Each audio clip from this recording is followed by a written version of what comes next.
This is Champagne Problems, where we come together to explore the gray areas of drinking. This is a judgment-free zone where we can all take a look at how we make decisions about our relationship with alcohol. Welcome back, beautiful people. Today we have a special guest on the show by the name of Tammy Valicenti. Tammy's become a new friend of Patrick and I since meeting her at a conference down in Florida, and all three of us spending an entire evening together running around Animal Kingdom. Side note, if you haven't gotten to Disney and ridden the Avatar ride, you haven't lived. Tammy laughed uncontrollably, Patrick cried, and I dropped a record number of F-bombs at full decibel. It was that good. Anyway, Tammy's a psychotherapist practicing up in Western Massachusetts. She has a private practice, Transformation Solution, where she incorporates a technique called EMDR to provide relief from trauma, anxiety, and panic, as well as enhance performance.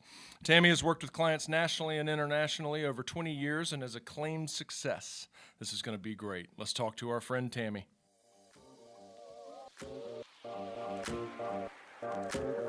Tammy Valicenti, welcome to Champagne Problems. So happy to be here, Patrick and Robbie. This is so exciting. Well, we are very happy to have you on. It's great to see you again, and thank you for agreeing to join us here today. All right, so we're going to do some rapid-fire questions to let our listeners get to know you. We're going to fire them off. Here we go. Number one, what was your first live concert, and where was it? Worcester, Massachusetts, Bon Jovi. Ooh, of course it was. Of course it was. I think I might have passed out. I've done that a few times at concerts. I've missed a few encores. What food is your guilty pleasure? Guilty pleasure. Fruta de mare, pasta, and everything seafood. Ooh, lovely. Why is that so guilty? That sounds I don't know, delicious. because you know why? Because I think when I eat it, I eat all of it. Yeah. Understood. What comedy movie have you seen the most times? Most times, I'm not a comedy movie kind of person. Okay, good yeah. answer. And I don't. Know you here. Right, and I don't watch movies over and over. It's not a thing. Yeah. You don't laugh. You don't enjoy. Yeah. No, I don't like to enjoy myself that way. No. What can make you lose your temper like a child? My kids. Yeah. That's a common answer. Very common. Very common. What would be your favorite view? Like ocean. A vacation? Yeah. Always the ocean. God, mine too. I can watch waves for hours. Yeah. Nice. All right, here we go. Mm-hmm. We're going to dive in. Most of us that work in the therapy world have a story. I think that's a pretty common theme, or maybe even more so. We're very open about it. We talk about our stories. At least I know I am. I'm an alcoholic. I'm an alcoholic. My mom's like, dude, stop saying that so much. Sorry. Very open. So if you don't mind and are open to it, would you give us a little bit of your journey as to what led you down the therapeutic path and working in trauma specifically? Sure, I'd love to. I got a similar question the first time I did a podcast a couple of years ago, and it caught me off guard. It's something I would talk about in the confines of intimate relationship or a close friend, that sort of thing, but not something I was comfortable speaking about publicly. But I've practiced and learned and realized that it's so important, you guys already know this, to be vulnerable and open, and that's where connection really happens. So my journey began as a kid. I didn't know it. I was immersed in a home of two parents who were trauma survivors and a dad who was an alcoholic. I didn't know any of that, of course, at the time. And but from a very young age, middle school or younger, I had a calling. It wasn't a thought in my head that I wanted to be a therapist, but it was a full kind of soul pull of wanting to be a child therapist. And I the journey was not always smooth. But I made that happen. But coming out of specifically a home where there was secondary trauma and addiction, I I stayed away from it in graduate school. I didn't want anything to do with it. With what? With With what? addiction treatment. Didn't want to. It was too close to home. I don't think I'd done enough work myself. Got it. But right out of graduate school, I worked in domestic violence a bit and then ran a rape trauma program out in Nassau County and absolutely took to it, and really loved what I was doing. That's when I got trained in EMDR. And I realized while I was there, I can't do trauma work if I'm not doing addiction recovery work as well. So I immersed myself in that for a few years, and the rest is history. Why is that? Can you speak on that a little bit about why it's hard to separate the two, or why you needed to be schooled in both? Yeah. So you guys probably know the intersection between trauma and addiction is if there was a Venn diagram, it almost completely overlaps. Based on studies, 75 to 90% of women in inpatient treatment have been sexually abused in their lifetime. If you've been in inpatient treatment or talked to people who have, you know it's probably 100%. That's just self-reporting. So the statistics are kind of all over it and back it up that the intersection is almost 100%. That folks who have found themselves addicted to substances or other things have a history of trauma. I'm gonna go Go for it. crazy with this. I just know that throw the paper this away is here. gonna all kinds of shit's gonna come up Nice. for me with this. This is and you just tell me when you don't want to answer any of these questions anymore. Go for it. Go for it. What's the literature look like in terms of sexual trauma for women across the board? Well, if you look at reporting, it's a quarter of women have been sexually abused in a lifetime, and a sixth of men. If you speak to the women in your life, you will know it's a lot closer to 75%. Okay. Yeah, that's Right? Does that feel right? yeah, it sounds about right. Yeah. That's what I would. And what do you think for men? If 1/6, because I would think that they would really underreport. Right. Absolutely. There's a lot more shame there. I'd say it's probably closer to a third. Mm-hmm. So educate our listeners a little bit, Tammy. Mm-hmm. People who are not in our field hear the word trauma, but that's it. They don't quite maybe know what it is. Could you speak more detailed as to what trauma is? I don't have trauma. No, neither do I. No, yeah. Well, people are always thinking of people are always thinking about big T. What? Yeah, no, I was just saying, like, let's take a good chunk of time and unpack that, because I think this is a really valuable conversation. Yeah, I absolutely what is agree. trauma? Yep. I think a lot of people make assumptions. I don't have any trauma. I haven't experienced trauma because they haven't, been in a plane crash or been raped or any of those things when you think of trauma. But really, trauma is none of those things. Trauma is what we experience as a result of an event, what happens inside of us as the result of an event. Happens on a neurobiological level. An event may or may not be traumatizing. I may experience, take a big trip. You and I are in a train wreck together, and I come out with no symptoms of trauma. I'm fine. I don't have any strong reactions. I don't have nightmares. I don't have, bad dreams or feelings in my body of it. And maybe you come out of that situation in a lot worse shape, kind of, so to speak. More symptoms, a lot of anxiety, maybe some panic, maybe some PTSD symptoms. So it's not the event itself. The event can be possibly traumatizing when you look at it, but that's not what trauma is. It's what we're experiencing on a neurobiological level in our bodies, something that overwhelms our ability to cope. That makes a lot of sense, because often people will rebuke, whether they have trauma or experience trauma or all those kinds of things. And often people say, well, don't we all experience trauma? Don't we all, learn by, you burn your finger on the stove? Isn't that traumatic? But it does boil down to how what the response is and how you process it. So take it back a step further. What is the factor? What are the factors into why people process it differently? Because we bring a lot of different experiences to the table, right? not only what our biological history is, what our neurobiological history is, how we came into the world, but also our experiences once we got here. Also, I mean, there's so much research now being done on intergenerational trauma. So it's not just what you were born with neurobiologically, what you brought to the world, and what you experienced and this planet, this day and age, but also what your ancestors have experienced. So would that say, so say my father experienced some level of trauma, and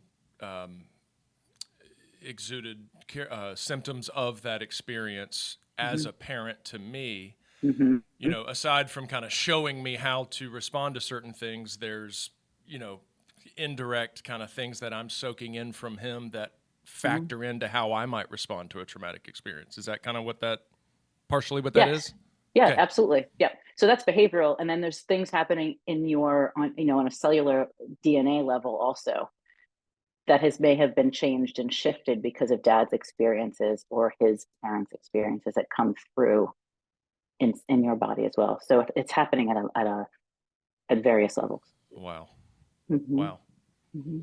I was going to ask the same question. You articulated it better than I probably would have. So thank you. All right. Well, if you don't have anything, is there a spectrum? Is there minor experiences as opposed to increased heavy experiences? Sure, and those vary. I mean, I think we can all agree that rape or sexual abuse is a kind of what people say would be a big T trauma, but it doesn't necessarily mean that it would be traumatizing for me. Yeah. What's considered a little T trauma may be bullying at school, or I came home after a difficult day of school, my mother wasn't there and like really couldn't show up in any way for me. You might say, oh, that's a little T trauma, but maybe that had a really huge impact on me.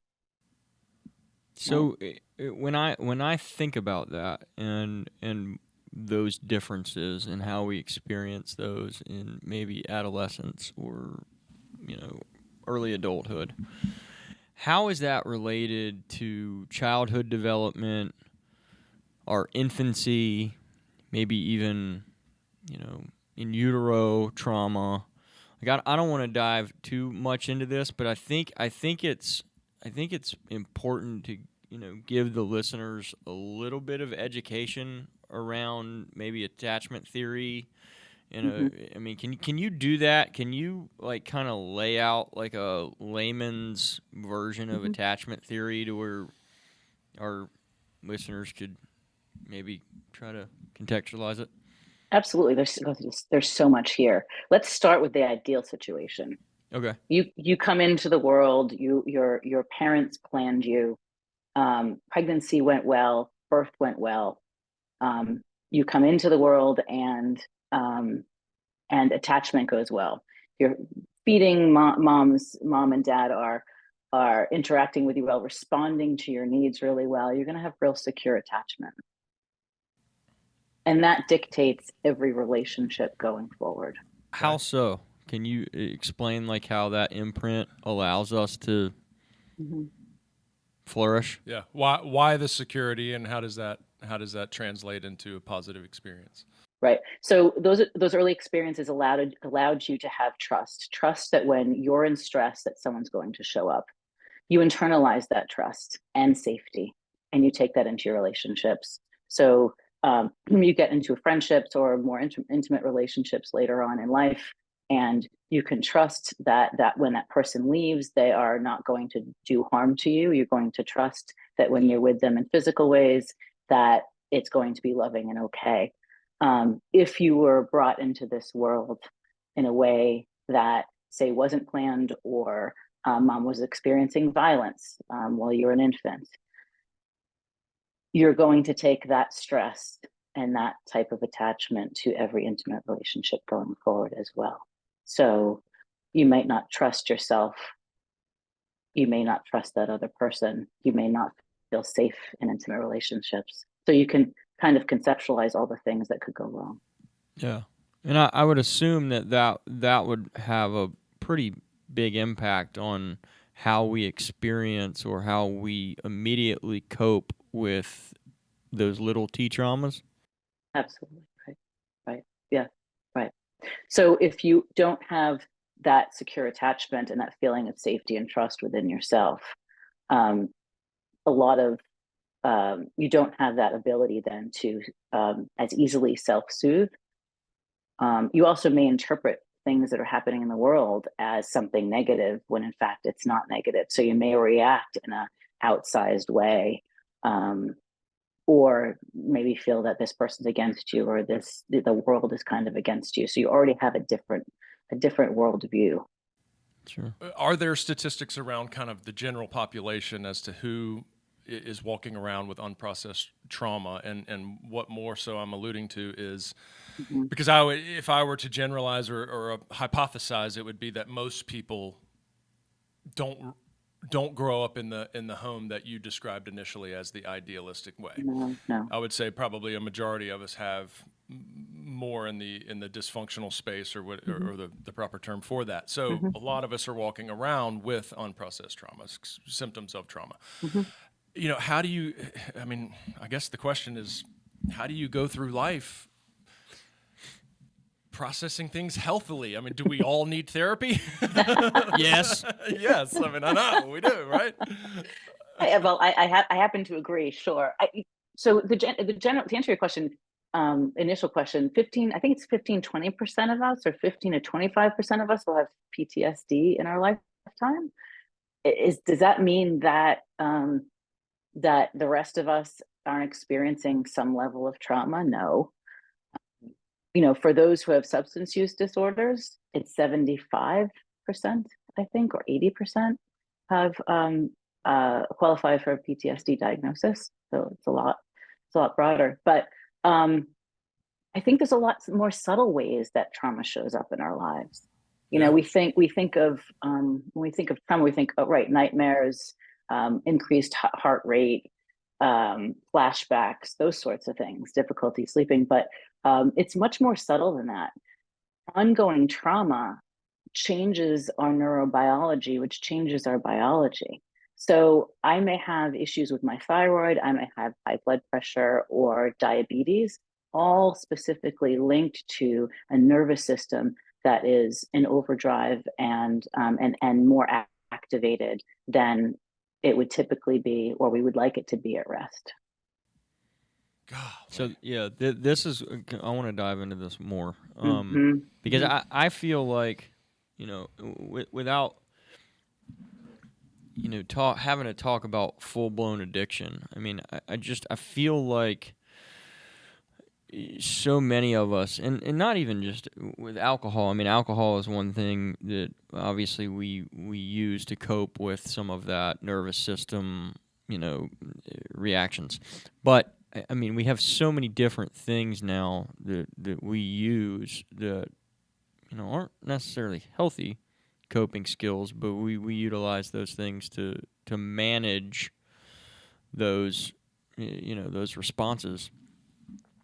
And we don't know we're doing it, you know, because we haven't identified, hey, my nervous system's out of whack because I have some type of developmental trauma that I didn't even know I had, and I've integrated these coping skills that, you know, work for the most part, but they have some negative consequences that I just don't, you know, I've never really dealt with, or they never really mattered, or it wasn't bad enough to address. I feel like there's so many of us that are walking around in that paradigm or dynamic, and we don't even know we're in it. I think that's true, especially in a culture that the norm at the very baseline of our culture is so toxic and so unhealthy. Yeah, well, I mean, we live in a world that is designed to artificially soothe, to make more comfortable, to not feel pain, to feel pleasure nonstop over and over and over. And so all we're doing is suppressing what needs to get out. Right. I mean, 24 hours a day. Absolutely. I totally agree. Right. I mean, we've had Yes. lots of guests on our show who talk, specifically Anna Lemke, who was down at the conference, Uh-huh. talk about the pleasure versus pain, and Mhm. just how we just cover up so much pain, which obviously has the adverse reaction of more pain. Right. Right. The alternative is true. I think our inclination and what's kind of makes sense is to avoid it, then we'll feel better. It actually increases the pain, as you know. Yeah. The only way out is through. And it is Yeah. never 100% across the board, never as scary as you think it's going to be. That's right. Yeah, Right? let's talk about that, because we need to Yeah, let's normalize it. demystify that, because Yeah. it feels like, when I think about even my own habits and behavioral addictions and things that I use that aren't healthy but aren't really problematic, or I would consider to be problematic, to keep my stresses at bay instead of actually addressing them, Mhm. or engaging in something that's going to change my behavior in a positive way. How? What's the best way to talk about that in terms of engagement? Mm. What do you I What do think you think? Like, well, it sounds like what you're talking about is unfinished stress responses. If I'm using my phone or sex or drugs or alcohol, or any of those things to suppress negative emotions or stress, I'm not allowing my body to finish the stress response. What happens when I don't finish the stress response? It's all stored in there. So over and over and over, if I'm self-soothing with those things and I'm not allowing my body to finish that, it is building and building and building. And what shows up is, like I said before, fibro problems, IBS, cancer. I mean, all those things. But when you talk about finish it, what do you mean? so good question. So we all have, as humans, we all have what's considered the stress response. So something happens and we get stressed out. So heart rate goes up, and we're kind of in a flight or freeze mode. And so heart rate goes up, temperature, I think, goes up, digestion slows or stops, all these things happen. And if we cut that off before it finishes, in other words, don't allow it to go through our body, and oftentimes this happens in mammals as well. You'll see when like a bird or a deer is stunned, they'll shake and then get up and run off. If we don't allow those things to happen, that shaking, um, that nervousness, the movements in our body, it will get stored. So All all the right. things that we're talking about stop all of that, right? Yeah, exactly. So, Mm-hmm. because you often hear, oh, all this bottled up stuff, and Mm-hmm. I mean, I guess I'm trying to perceive what's the stuff.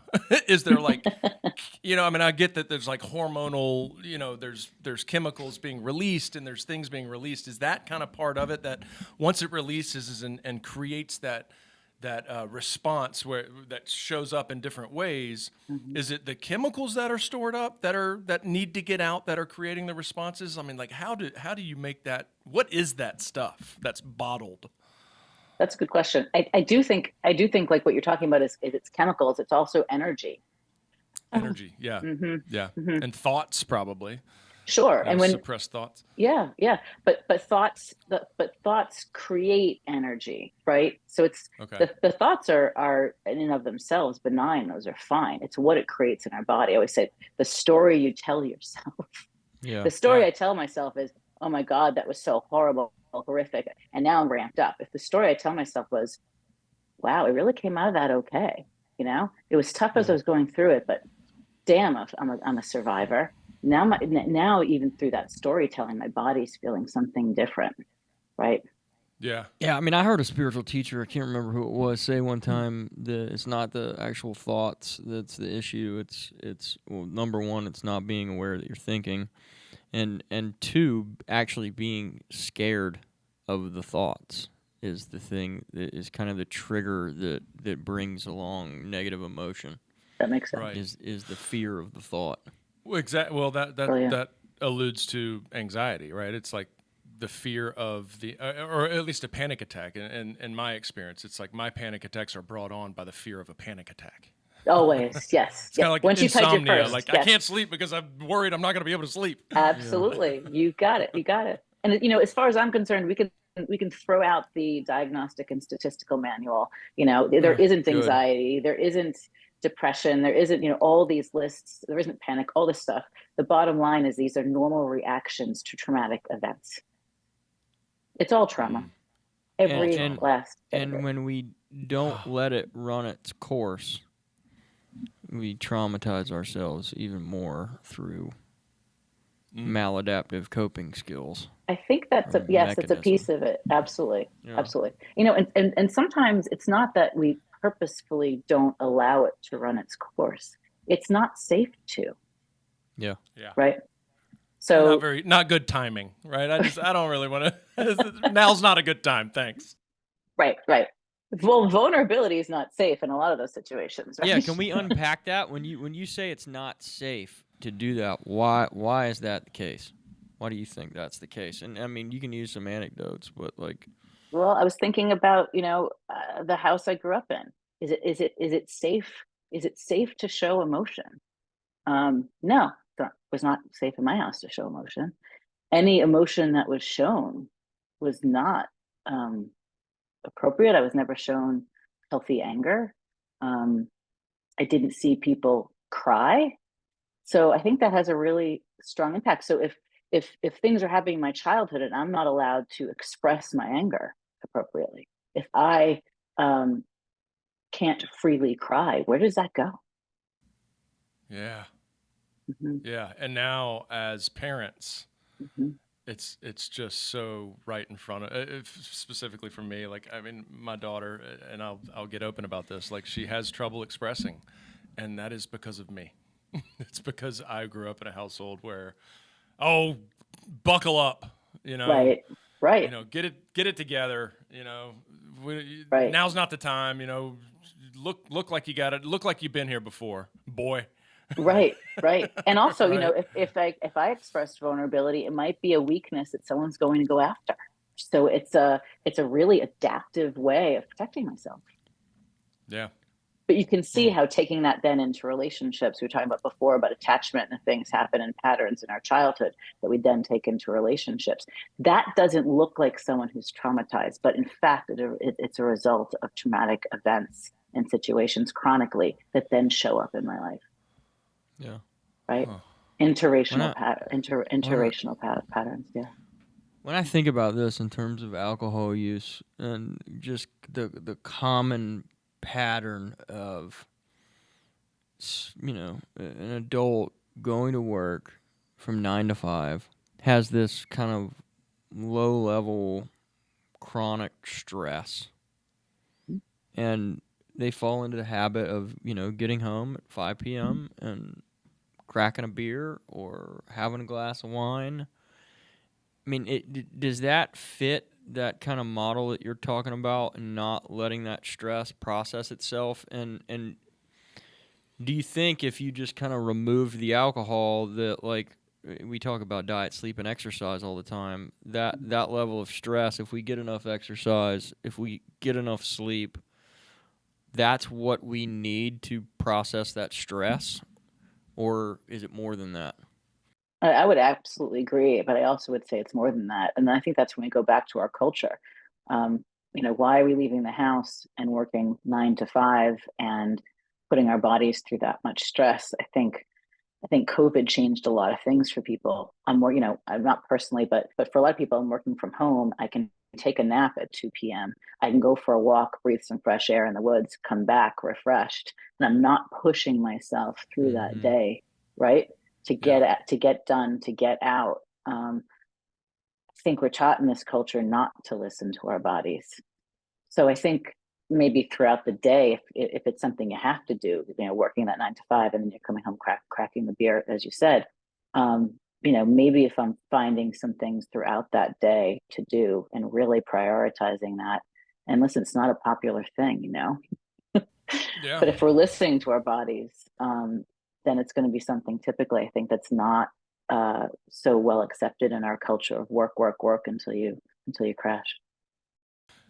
That is Yeah, that's fascinating because it just I think a lot about people who display success, display functionability, display or present as healthy. It You know, looks it's like it works. yeah, it's like I get up early, I go grind. grind and I work all day, then I come home and dude, I hang out with my kids and I cook dinner and then I, yes, I might have a couple glasses of wine to get to sleep. Well, there it is. Like, there's no alone time.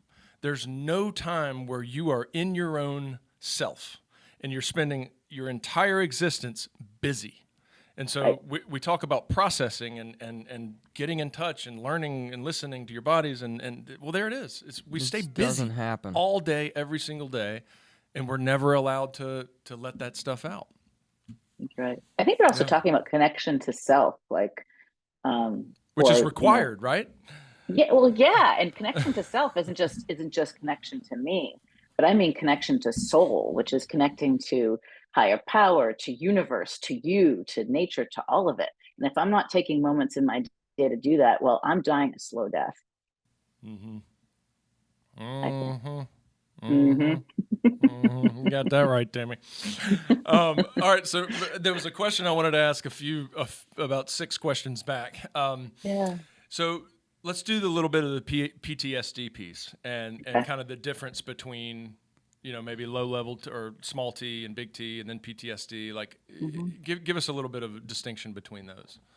Okay. So, full blown PTSD, you're looking at positive and negative symptoms. So, avoidance of things, maybe some depressive symptoms, and more intrusive symptoms like nightmares, flashbacks, that kind of thing. Um, and then, I mean, that's full blown PTSD. But like I mentioned before, you're going to see other symptoms or reactions to trauma that people don't even consider reactions to trauma, like avoidance of emotions or not expression of emotions or crying. It may show up in patterns in relationships. Is that the kind of thing you're talking about? Yeah. Yeah, Or physical yeah. health problems. Right. Everything like we mentioned before, from thyroid issues to cancer to IBS, migraines, uh, diabetes, all of those things directly related to stress and to trauma. Yeah. I mean, we're a chronically traumatized society. And I think the more you're able to tune in and notice your responses and your patterns to input and your coping mechanisms, the more you'll be able to address what's happening. I think most people are walking around not even aware of the, the impact of the experiences is having on their bodies and their relationships. Why do you think that is? Do you think it's like a collective conscious like coping mechanism? It's like we're not ready to deal with it yet. I think in some way, I think we've been trained in this really unhealthy, like you mentioned, go, go, go, not with myself. I'm listening to a podcast. I'm running, doing this. All of these things. I think we've been trained to think this is kind of normal, but normal doesn't mean that it's healthy, Well, and that yeah. I think it also comes naturally in the sense of kind of the response to pain. I mean, we Mm-hmm. all try to avoid pain stemming from, years back in evolution. It's like avoid pain, seek pleasure.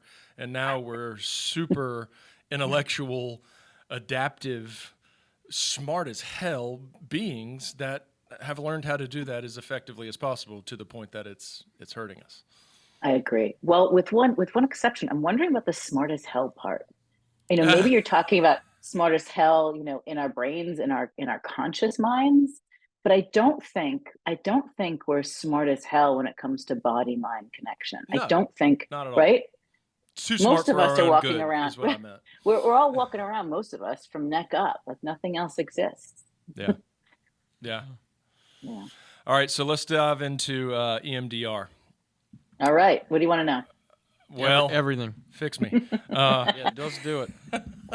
Robbie, How much time you got? take a couple Yeah. deep breaths, Robbie. First of all, we need to educate listeners because we're talking about trauma. We're talking about things that probably every one of our listeners understands and can apply to themselves. And then it's like, all right, now what?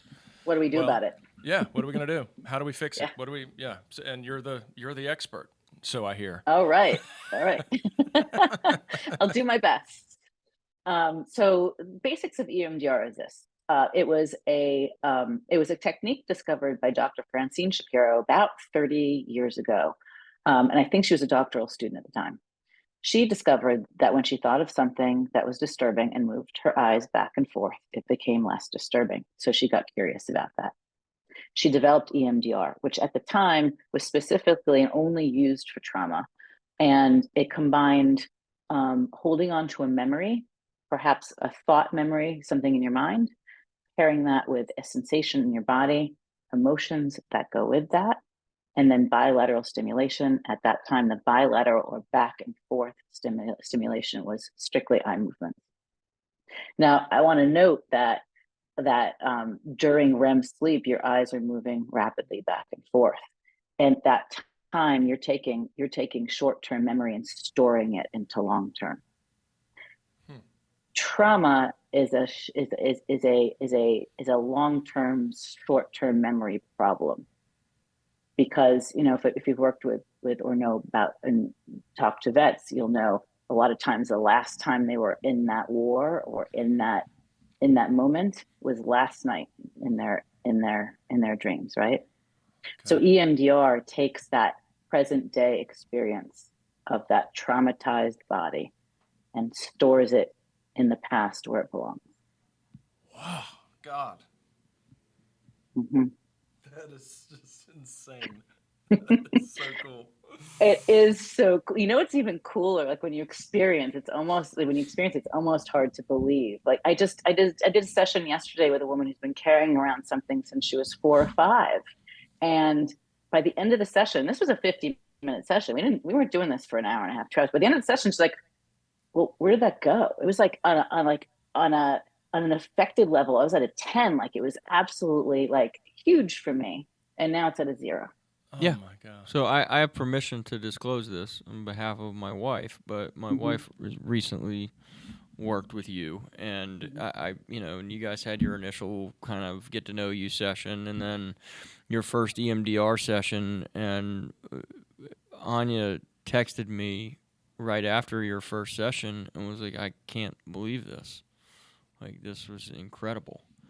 And when I got home and got to talk to her about it, I was like, so when are you guys meeting again? She was like, we're done.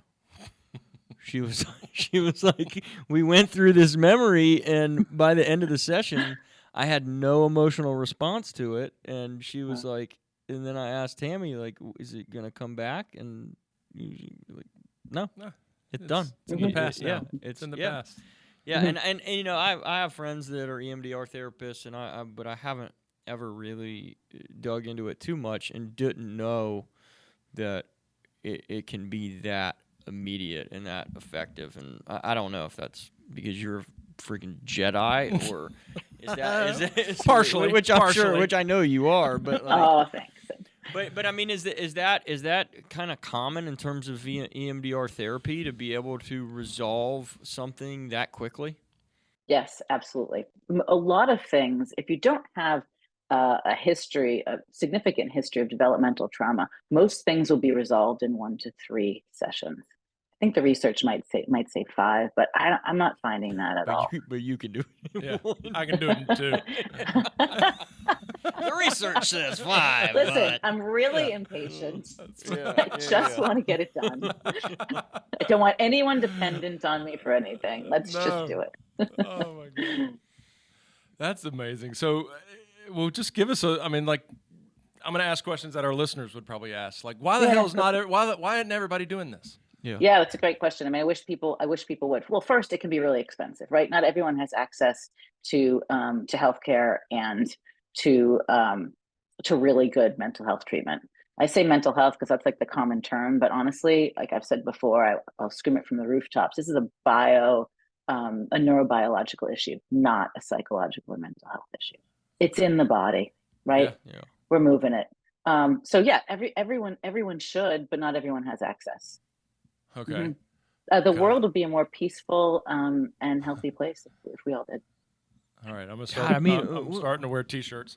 Yeah, I mean, how cool would that be if like we had like a, like you had like a class in high school where you did EMDR therapy to process some of your trauma. Yeah.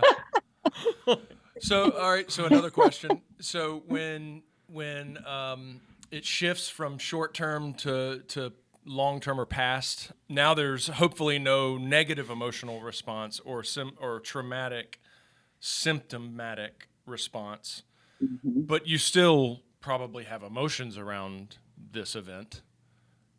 No, that's the point. I mean, right. if, like say I lost my mother, I'm still sad, right? And it creates some sort of feeling. Losing your mother may be that's an interesting example. You still may have some grief, but it's not going to be outsized grief. What does outsized because mean? Meaning maybe mom died 7 or 10 years ago, and when you first meet me, you're still really suffering, and your days are difficult, and having trouble sleeping, X, Y, and Z. All that won't be happening with really good EMDR treatment. But sure, when you think of mom, you may be teary, you may be sad. Sure, that's a normal human response. Which are not traumatic symptoms or trauma symptoms. Got it. Right, those are normal symptoms. But I don't know if I can take another example. I can use an example from the other day, working with a woman touched by a family member, process that through. Can think of that without having emotion around it. Meaning there's also no sensation in the body because emotions are energy, right? So yes, she can think of that incident and no longer any emotions around that. It's a fact. It happened to me. I can tell you about it, right? Yeah. I can talk about it, just not feeling it. I knew how horrible it was. I remember how awful the experience was, but in terms of EMDR therapy, is there like a reintegration model that's attached to the back end of that? Because I would imagine, like, for kind of what you just described, it's like I've had this trauma, the family member touching me. It's created fear in relationships in all other areas of my life, fears of intimacy, fears of sexual relationships, all this stuff. So you go in, you have the memory processed. The emotional response isn't there anymore, but then I'm still like kind of raw and I don't really have the skills to engage in the relationship stuff that I was avoiding or that I stayed away from, or does that make sense? It does, but I might be disagreeing with you here. I mean, are you making assumptions that you're still raw, or is it something you experienced? No. I'm just saying, like, I would, and maybe raw wasn't the right term. Maybe I would be inexperienced at being able to be intimate. Right. Whether that's emotional or physical or any of that. Yeah, yes. but like, is there like a therapeutic model that kind of comes after? It's like, okay, well, now that you don't have this emotional attachment to these experience or this area of your life, now you got to go out and do it. I get it. And engage. Like, what does that look like? Great question. Well, I think in some ways what you're talking about is like, oh, it's got this deficit now. Yeah. Or I mean, it's like exposure therapy, kind of. It's like, okay, say you're afraid of walking or crossing the street. And you do the EMDR, now you can walk across the street. Is there still going to be like this like avoidance of the street? Like, or is it like, okay, well, now you got to go out here and walk across the street 5 times so you can kind of get used to it? No. Can your listeners see me shaking my head? If you can walk, then you should be fine. Yeah. Right. Absolutely. No, but I'm saying it's got to be more complex than that for like relationship issues, sexual trauma, like. From where you're sitting, I would totally agree with you. But from where I'm sitting, no, it's not as complicated as that. No. Yeah. And I've worked with countless people, again, around sexual trauma who, I'm thinking of one person, like, then is off, really connected sexually and intimately with her husband and wasn't able to before. The what happens is, I'll explain what happens you might be able to understand this a little better. Once that's cleared out, we have this, and this is where my EMDR with parts, or IFS, as it's called now, internal family system, comes in, right? Okay. So once that's cleared out, what's left is the self, capital S self. Got it. That self, right, we're born with, all knowing. Fearless. Exactly. All knowing, all safe, all okay, able to connect in beautiful ways. So when those protectors sit down a little bit, and they do with EMDR, that self is able to merge and to be more present majority of the time. And that self knows how to connect to yourself, so to speak, right? Because that's what and I was in the thinking. world. Yeah. I was thinking like those protectors would still kind of be there. You know, just kind of standing around, like just out of habit, even though there's not an emotional response. You know what I'm saying? But I guess that answers my question. Yep. I think that happens also with just strict EMDR work, but I do a lot of kind of IFS interweaves in there.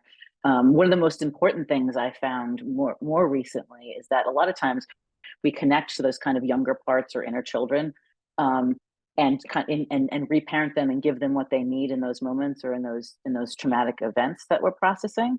But what I discovered, it's really important that those younger parts know that that we are there with them, that they can connect to us as well. Otherwise, what we're giving them is kind of useless because they're not receiving it.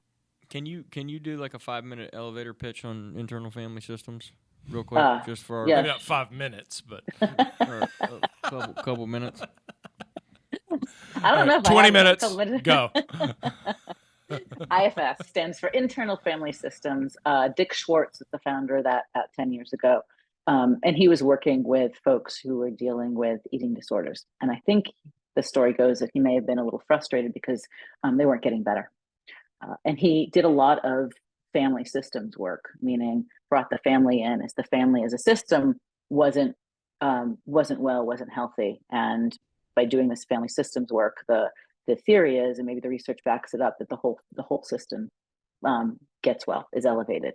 But he was frustrated because the eating disorders were not improving. But he was really curious because his patients kept saying, well, this part of me or that part of me. So he kind of flipped the family systems work on its head and saw it as an internal piece, that we all have these parts, starting with S, capital self, capital S, self, capital S, and then all these other parts, which are protectors and firefighters, almost as if we're multiple. In fact, we're not, but we're all born with the self, and then because of experiences, these other parts get frozen in time or exiled off, and we're kind of running around with these protector parts, and not from our full, open-hearted, capital S self. Yeah, those are like our internal coping mechanisms for the trauma. You got it. Okay. Right. And with EMDR, those are able to step back, and we're able to reach the exiled parts, heal them, and then bring them to the present. Full integration, Robbie. Yes. All right, so then let me ask this. All right, so and this will come more personal. I know we talked about doing like a quick session, but I'd rather just kind of ask a couple of personal questions. So since I was 19, have dealt with panic and anxiety over various things, and it started with a relationship, and I have always kind of defined my experience as I screwed up a relationship because of my addiction. I was drinking too much. I was a little big for my britches. My ego took over. I fucked up a relationship. All of a sudden, I'm heartbroken. I've got super low self-esteem, low confidence. I'm having all this anxiety. I'm throwing up when I get nervous. Now I'm throwing up because I don't want to throw up in public, and it's making me throw up in public, and Jesus Christ. So, all these things. And then that, kind of comes and goes throughout my life over the next 25 years, more related to times where things aren't going very well naturally. And so let's take this back to trauma Mm-hmm. and how my experiences have contributed to this, one, but two, I want to just say that I think a lot of my trauma is, I don't want to call it low grade, but maybe less extreme, and then over long periods of time, whatever that is called. And that would be as a result of growing up in an addictive household, and where there wasn't like massive, physical abuse and that kind of stuff, but there were big fights, and there was inconsistency and lack of security and honesty and all those things. So hit me. What, Fix him, Tammy. Fix him. Yeah. So if we're meeting for the first time, what are we doing? Right. Awesome. So, I would take a more, and I don't want to do this now, but I would take a more careful history, and with EMDR, at least for me, it's not, I can spend 15 or 20 minutes. It's not multiple session history. So I just want to, and don't have to answer it now. I want to know a little bit more about mom's pregnancy, your birth, your early time, and leading up to this relationship, because you brought so many experiences to it. I also want to know, in that time when the panic first showed itself, what were the emotions that go with it? Where did you notice that in your body? And then I'd float you back a little bit. Was there an earlier time that you felt this in your body and those emotions went with it? You're going to find it, and that's fairly easy. And then I would go for that earlier experience and target that, because I think that's where the gold mine. And I think what happened with your relationship later on is kind of like the canary in the coal mine. We're going to go back to the coal mine and process whatever that earlier piece is. Okay. Does that make sense? Yeah, absolutely. And I can probably already start to kind of take us to a period that was a little messy. There we go. And then we're going to process that. You're going to feel it all. You're going to bilateral stimulation, tap, tap, tap, or buzzers in your ears back and forth. You're going to be able to go back to that moment, not have it activate you. But we're going to do one more thing. We're going to take little Robbie out of that house, or wherever he experienced that, right? We're going to bring him to the present with you, or wherever that little kid wants to be. And that's where you used so beautifully, Patrick, the word integration. That's where the integration happens. Right now, that younger part is exiled off from you, and you don't have those resources that he brings to the table. Or even, for me, some of those younger parts, it's just about joy, and she's spinning and doing cartwheels, and if that part's exiled, I'm not feeling that so much in my life. Right? Yeah. I want her. We'll talk a lot about that. Like that little girl. Yeah. You get it? I do. Not allowed to play. I do. Yeah, right. Sit down. Shut up. Yeah. Oh, thank you for doing that, Tammy. All right, we will talk off air. And Love to. What's your relationship to alcohol? Do you drink? I do drink. You do. Yeah, drink. and I am in the place. I've been listening to your podcast a bit. I am in that sober curious place, and it feels as though it just feels like too much part of my life. From I guess just full stop. And so, and as an adult child and alcoholic, it's something that's come up periodically in my life. From college to to more recently. And I had a supervisor who once said, your relationship to money is always going to be a place of stress where you never really fully resolve that. I'm going to add alcohol to that. Yeah. Right. Oh, God, this is going to be a big question. If you go through EMDR and you process and you come out on the other side and you don't have all these big reactions, and perhaps we're drinking over that stuff, could people successfully drink again? I've only seen it once. Yeah. I think that's gonna be me. Exactly. Right. Well, let's give it a shot. I think you've changed your biology at that point. Right? Let's make it 2. I mean, you've only seen it once in the sense that you've seen it fail, or you've only witnessed someone try it once? I've seen people try it many times. I've only seen it happen successfully once. Okay, that's good to know. Well, that's another hour and a half conversation. It is. So have you ever gone through periods where you dial back your drinking or decrease it? Yes. What kind of benefits have you seen in doing that? I sleep better. I physically feel better in the morning. My memory is better. Yeah. Yeah. I perform better on my runs and in my triathlons. Okay. Uh, So all positive? No, yeah, just all good stuff, Yeah, huh? me too. yeah, Me too. yeah. Good. We ask this to all of our guests, but well, why do you care so much? Wow. Why do I care so much? Yeah. Yeah. I don't. It's what an interesting question. I don't. I don't. It's not even a choice. Like Ah, Yeah. I just bring everyone I meet and I connect with. I fall for in some ways. I just love people. I want to walk. I want to walk with you and allow you to live a better life, whatever that is for you, whatever you define that as. And I want to help you find that. mm, Yeah. mm. Love it, I feel you, Tammy. Tammy. I We feel you. We feel you big time. You said, Patrick, when we were at Disney, at one point you said, and I could feel like how like you felt this in every cell of your body. I just want to figure out like what that moment is for everyone, or get like help everyone like find that moment of like, I don't want this anymore. I want to change. I want to, or that the moment when you grasp for something different. What is that? Oh. And like you were fully in that, like it was your whole body was like, I just want that. It's right after the Avatar, right? Yeah, exactly.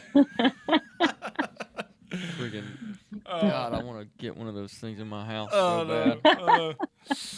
All right, Listen, Tammy if you guys Valicenti. could get me to like that and really like Disney, which I always thought I would always avoid, you guys are absolute miracle workers. You can do anything. Yeah, we had a Miracles. blast. And if anybody out there listening knows how to buy an Avatar ride or build one in a home, Well, call me. If anybody knows how to make $5 million to pay for it, that'd be great too. I just need one thing with a screen and a chair or whatever. Yeah. I don't need a whole whole ride. We'll work on that.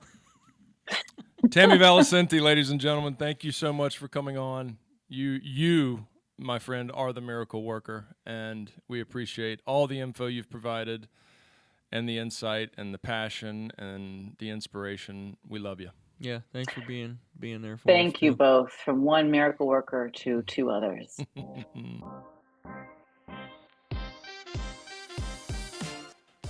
The information and opinions shared on this podcast are solely those of the hosts and guests and are not a substitute for medical advice. If you feel like you may need professional help, here are some resources. For the Substance Abuse and Mental Health Services Administration hotline, call 1-800-662-4357 or visit smsa.gov.